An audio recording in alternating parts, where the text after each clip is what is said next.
Guys, तो आज हम यहाँ पढ़ रहे हैं पास्ट इंडेफिनिट टेंस। ये सेकंड नंबर का टेंस पढ़ रहे हैं, right. Past indefinite tense. Past indefinite क्या होता है? मैंने आपको प्रेजेंट इंडेफिनिट टेंस बताया था, बस उसमें है, वाक्य में अंत में है आता है या फिर था हो जाता है। इसकी पहचान क्या होती है? मैंने आपको बताया था, हिंदी का कोई भी वाक्य लिखा होता है, दिया होता है हमारे सामने, हमें उसका टेंस पता करना होता है, तो बहुत आसान रहता है। हिंदी के वाक्य के अंत में जो अक्षर लिखे होते हैं, उन अक्षरों को देख करके हम किसी वाक्य के टेंस का पता कर सकते हैं। तो अभी हम पढ़ रहे हैं पास्ट इंडेफिनिट टेंस, तो पास्ट इंडेफिनिट टेंस के वाक्यों की भी कोई ना कोई पहचान होगी। तो हम हिंदी के वाक्यों के अंत में देखेंगे क्या अक्षर लिखे हुए हैं जिससे पास्ट इंडेफिनिट टेंस को पहचाना जाता है। तो क्या क्या होगा, ध्यान से सुनिएगा। हिंदी के वाक्यों के अंत में यदि ता, था, ते, ती, थी, या, ये, ही, ए, आ, ई अथवा जब वाक्य मुख्य क्रिया पर खत्म हो, अथवा वाक्य के अंत में ली, दी, की, पी, सी, थी, अथवा ता रहता था, ते रहते थे, ती रहती थी, अथवा ता रहा, ते रहे, ती रही, अथवा पास था, पास थे, पास थी, अथवा ना था, ने थे, नी थी, ना पढ़ता था, ने पढ़ते थे, नी पढ़ती थी, अथवा ना पढ़ा, ने पढ़े, नी पढ़ी।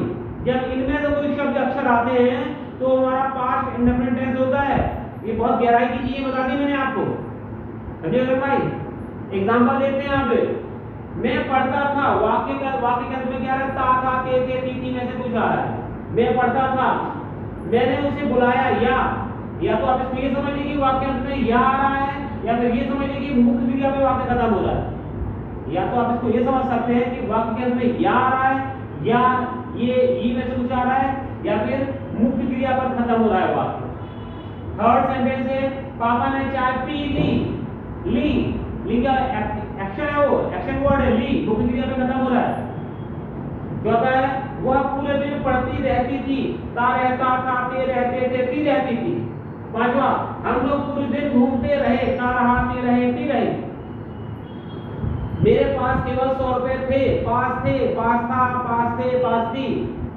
पापा को सुबह धमतरी निकलना था, पापा को सुबह धमतरी निकलना, ना था, ने थे, नी थी। मुझे कल घर की सफाई करनी पड़ी, ना पड़ा, ने पड़े, नी पड़ी। तो ये पास्ट इंडेफिनिट टेंस होता है। अभी कुछ एग्जांपल देते हैं यहाँ पे।